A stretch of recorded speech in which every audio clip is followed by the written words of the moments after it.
Welcome students on my online class. আজকে আমি তোমাদের দশম শ্রেণীর অঙ্ক পড়াবো। তোমরা জানো আমরা ভেদ নিয়ে আলোচনা করছি। দশম শ্রেণীর চ্যাপ্টার 13 পশ্চিমবঙ্গ সরকারের যে বই। তো পরপর তোমরা জানো অনেকগুলো ভিডিও দেখেছো তোমরা। এটা আমার 7 নম্বর ভিডিও। এখানে আমরা 7 নম্বর ভিডিও চ্যাপ্টার 13 দুটো অঙ্ক করব। দুটো অঙ্ক, একটা হচ্ছে বাস্তবিক প্রয়োগ গোলকের উপরে। গোলক তোমাদের করা হয়, এখন আমি ছাড়িনি ভিডিও, তো গোলকের আয়তন নিয়ে অসুবিধা হবে না কোনো আলোচনা করতে। আর একটা হচ্ছে একটা অ্যালজেব্রা করবো। ঠিক আছে, এসব দেখি অঙ্কগুলো আগে দেখে নিই তারপরে করতে শুরু করবো। তোমাদের চ্যাপ্টার 13-এর 9 দাগের অঙ্ক দেখো। গোলকের আয়তন গোলকের ব্যাসার্ধের ত্রিঘাতের সঙ্গে সরল বেঁধে আছে। এটা হচ্ছে মেন অঙ্কের পার্ট। এটা থেকে আয়তনটাকে যদি ভি ধরি, ভিটা ব্যাসার্ধটাকে যদি আর ধরি, ত্রিঘাত মানে কি কিউ, তাই তো?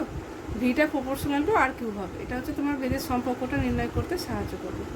তারপরে 3টে গোলকের কথা বলেছে। একটা ব্যাস হচ্ছে হাফ 1/2, একটা 2, একটা 2.5 মিটার দৈর্ঘ্যের ব্যাস বিশিষ্ট 3টে নিরেট গোলককে গলিয়ে একটি নিরেট গোলক বানানো হলো। নতুন গোলকের ব্যাসের দৈর্ঘ্য কত নির্ণয় করবে।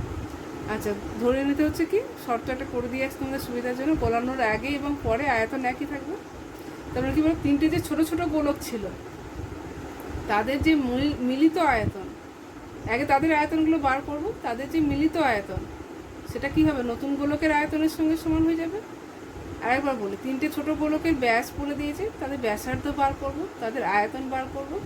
আয়তনের শর্ত আমার করে দিয়ে আছে।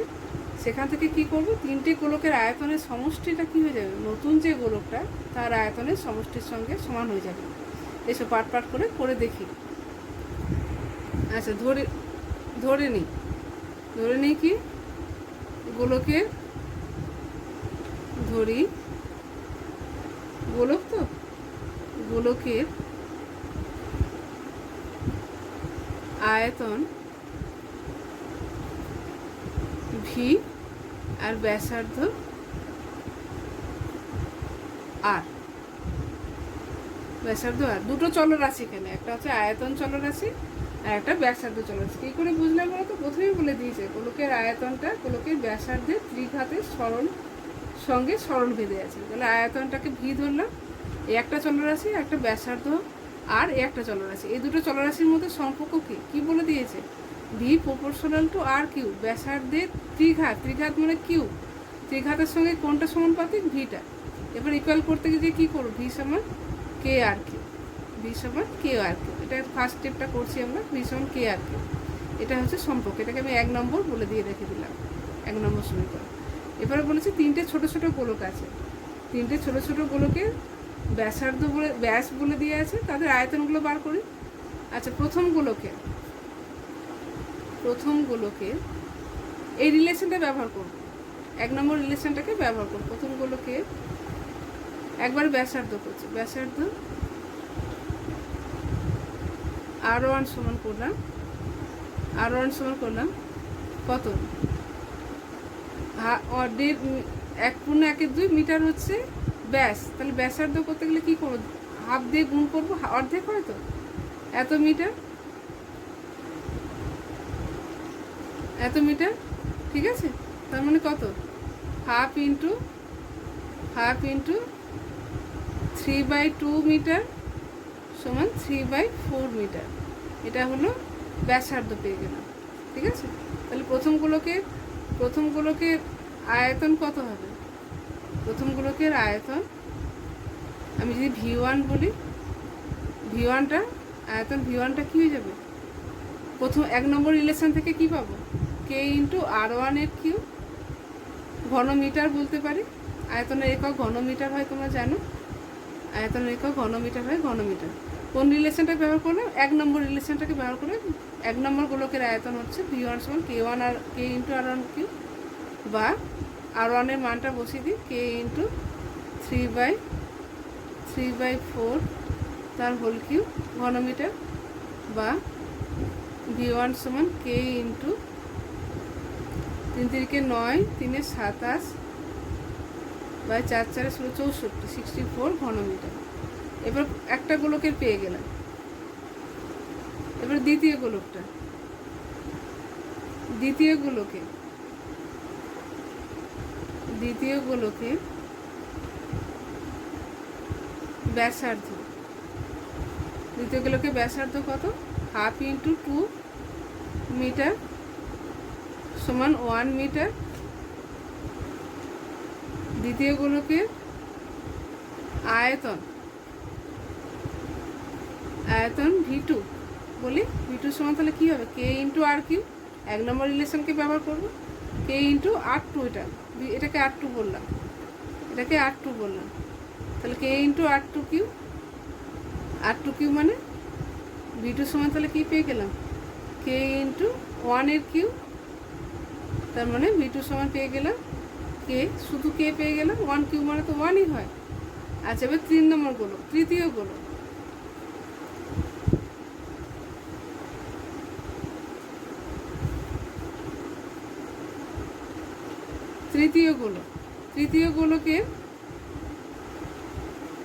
তৃতীয় গোলকের ব্যাসার্ধ, সেটাকে R3 বলি। R3 সমান কী হবে? ব্যাস দিয়ে আছে, তাহলে ব্যাসকে 1/2 দিয়ে গুণ করবো। ব্যাস কত দিয়ে আছে? 2.5 মিটার, 2 × 1 = 2, তাহলে 1/2 × 2.5। কেন 1/2 দিয়ে গুণ করছি বুঝতে পারছো? ব্যাসার্ধ করছি বলে, ঠিক আছে? তাহলে 1/2 × 2, 2 × 4 আর 1 = 5, 5/2 মিটার সমান 5/4 মিটার হয়ে গেল। এবার তৃতীয় গোলকের আয়তন কত হবে? তৃতীয় গোলকের আয়তন হবে কত?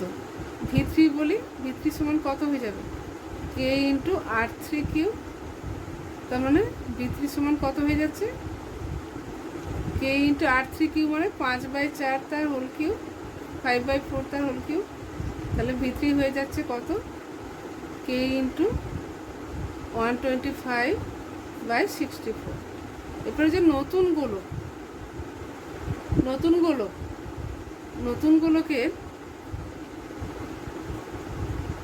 গোলকের ব্যাসার্ধ আর আয়তন V হলে কি লিখতে পারি? V সমান KR3। তাহলে নতুন গোলকের আয়তনটা কার আয়তনের সঙ্গে সমান হবে? ওই যে ছোটো ছোটো 3টে গোলক পেলে, 3টে গোলকের আয়তনের সঙ্গে সমান হবে। তোমাদের এটা শর্তটা বলেই দিয়ে আছে, অঙ্কটা বলে দিয়ে আছে। তার মানে কি V1 + V2 + V3 এটা কার সঙ্গে সমান হয়ে যাবে? V এর সঙ্গে সমান হয়ে যাবে। নতুন গোলকের আয়তনের সঙ্গে কাদের আয়তন সমান হয়ে যাবে? ছোটো 3টে গোলকের আয়তনের সঙ্গে সমান হয়ে যাবে, কারণ তোমরা ছোটো 3টে গোলককে গলিয়েই তো বড় গোলকটা তৈরি করেছে। তাহলে ওই 3 জনের আয়তনের সঙ্গে নতুন গোলকের আয়তনটা সমান করে দিই। আচ্ছা, ওগুলো মানগুলো বসিয়ে দিই। V এর জায়গায় কী বসাবো? একই ভেদ ধ্রুবক ইউজ করেছি আমরা, K আর Q সমান, Kটা কমন নিয়ে নিলাম, V1 V2 V3 থেকে Kটা কমন নিয়ে নিলে একবারে 27/64 ইন্টু K ছিল, তারপরটা শুধু K ছিল, তাই 1 হয়ে গেল, আর তারপরটা কত হয়ে গেল? 125/64। এটা হয়ে গেল। দুদিক থেকে কী হবে? Kটা কেটে গেল, তাহলে R3 সমান কী পেয়ে গেলাম? R3 সমান পেয়ে গেলাম, এটা 64 লসাগু করলে 27 + 64 + 125 হয়ে গেল। ঠিক আছে, 27 + 64 + 125 যোগ করলে কত হয়? যোগ করলে হয় 216/64। আচ্ছা, তাহলে R সমান কত হয়ে যাবে? R সমান হয়ে যাবে কিউব রুট অফ 216/64। 216কে লিখতে পারি 6 × 6 × 6, আর 64কে লিখতে পারি 4 × 4 × 4 × 4। ঘনমূল করছি তো, ঘনমূল করলে 3টের বদলে একটা করে বেরিয়ে আসে, তাহলে 6/4। এটা হলো 6/4 মানে 3/2। এটা হলো আমাদের ব্যাসার্ধ। তাহলে অতএব নতুন গোলকের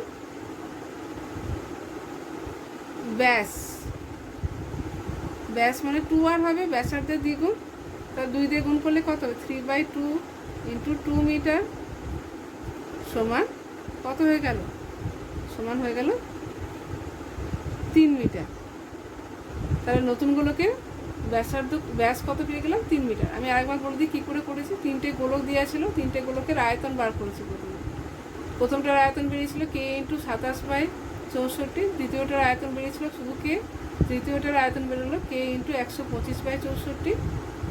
এই 3টে গোলকের আয়তনকে যোগ করলাম, V1 plus V2 plus V3 কার সঙ্গে সমান করলাম না, নতুন গোলকের আয়তন V এর সঙ্গে সমান করলাম। ওখান থেকে দেখো রিলেশনটাকে কাটাকাটি করে কী পেয়ে গেলাম, ব্যাসার্ধটা 8=3/2 মিটার পেয়ে গেলাম।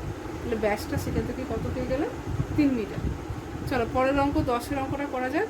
এসব আগে অঙ্কটা বই থেকে দেখে নিই। দেখো 10-এর দাগের অঙ্কটা, ওয়াই দুটি চলের সমষ্টির সঙ্গে সমান। দুটো চল নেব, তাদের সমষ্টির সঙ্গে সমান হবে।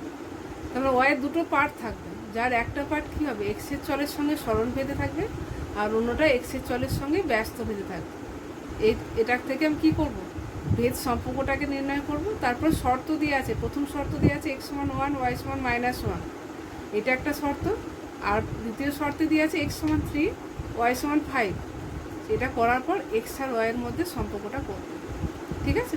আচ্ছা এইসব পাট করে অঙ্কটা করে গেল। আচ্ছা অঙ্কের প্রথমে কি বলেছে, ওয়াইটা দুটো চলের সমষ্টি। আমি দুটো চলকে ভাগ করে নিলাম, ওয়াইটাকে দুটো ভাগে ভাগ করে নিলাম, যেন y1 প্লাস y2।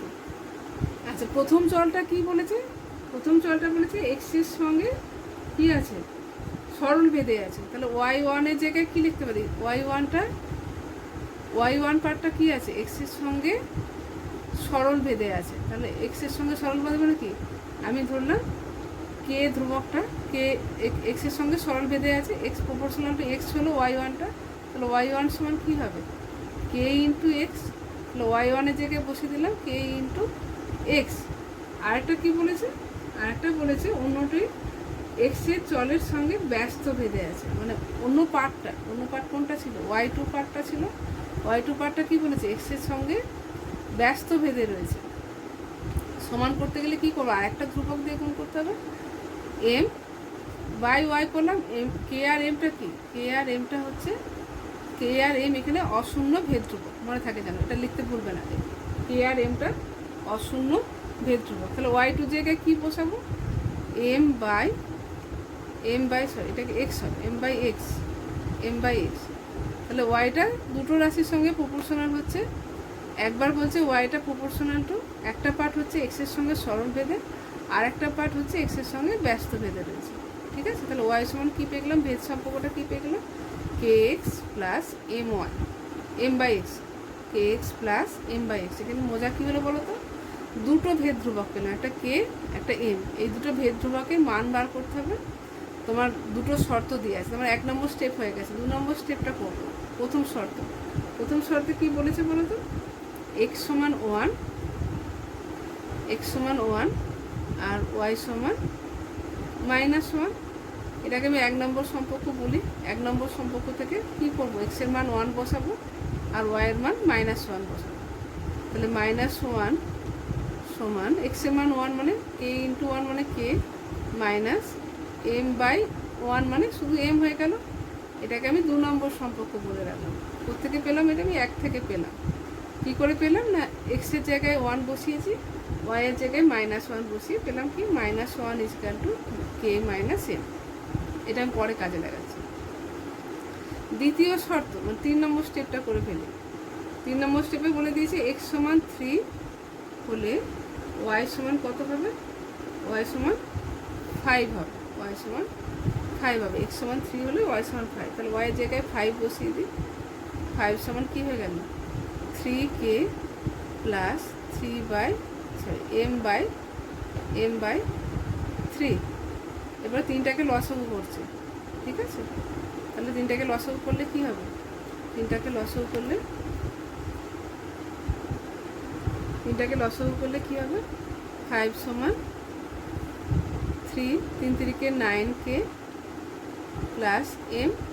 আচ্ছা এটা কড়াকড়ি গুণ করে দিলে কী পেয়ে যাচ্ছি, 3 5 15, একবারে করলাম 15 সমান 9k প্লাস এম। এটাকে বলছি আমি 3 নম্বর সমীকরণ। এরপর দেখো 2 নম্বর সমীকরণ আর 3 নম্বর সমীকরণ, এই দুটো সমীকরণকে সমাধান করো। তোমরা সমাধান শিখেছো, আমি অপনয়নটাকেই ব্যবহার করলাম সমাধানে। 2 নম্বর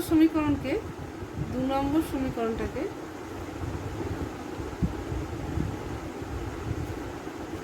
2 নম্বর সমীকরণটাকে কি করলাম, 2 নম্বর সমীকরণটাকে কত দিয়ে গুণ করবো, 9 দিয়ে মাল্টিপ্লাই করছি। 2 নম্বর সমীকরণকে 9 দিয়ে মাল্টিপ্লাই করছি, তাহলে কত পাবো, -1 ছিল মানে -9 হয়ে যাবে, ইকুয়াল টু 9k -9m। কত দিয়ে গুণ করছি, 9 দিয়ে।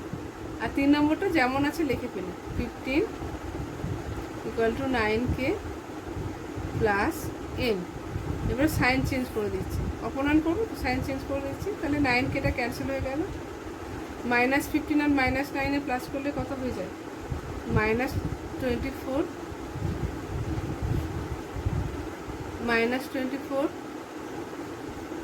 ইকুয়াল টু কত হবে, -24।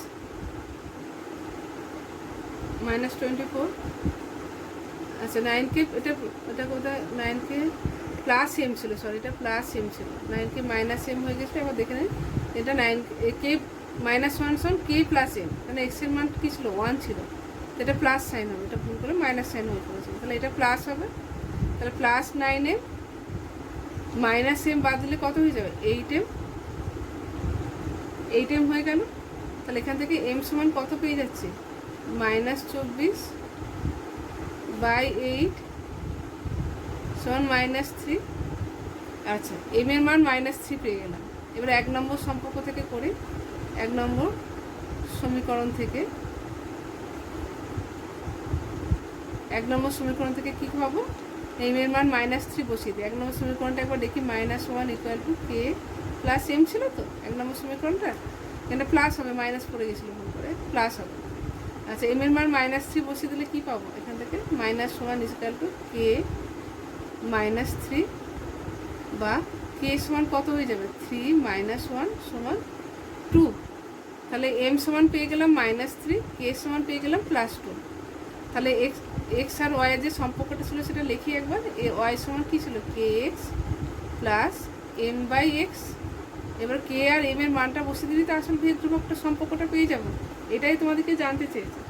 তো k এর মান কত বেরিয়েছে, 2, তাই 2x, আর m এর মান কত, 3 -3, তাহলে m এর মান -3 বসিয়ে দিলে -3/x। এটাই হচ্ছে আসল সম্পর্ক y আর x এর মধ্যে, এই সম্পর্কটা তোমাদেরকে জানতে চাইলো।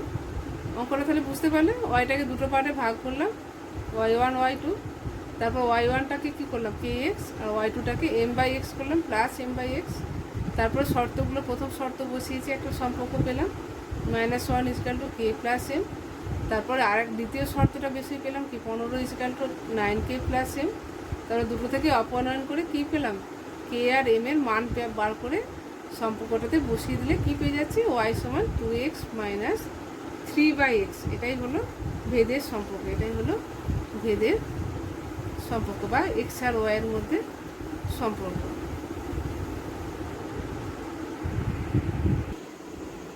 আচ্ছা তাহলে আমরা ভেদের উপরে দুটো অঙ্ক শিখলাম, একটা হচ্ছে গোলকের অঙ্ক শিখলাম, আর একটা বীজগণিত শিখলাম। তোমরা ভালো করে প্র্যাকটিস করো, এই অঙ্কগুলো প্র্যাকটিস করো। আর আজকে ভিডিওটা এই পর্যন্ত থাকলো, যদি তোমাদের ভালো লাগে লাইক করো, শেয়ার করো। Thank you.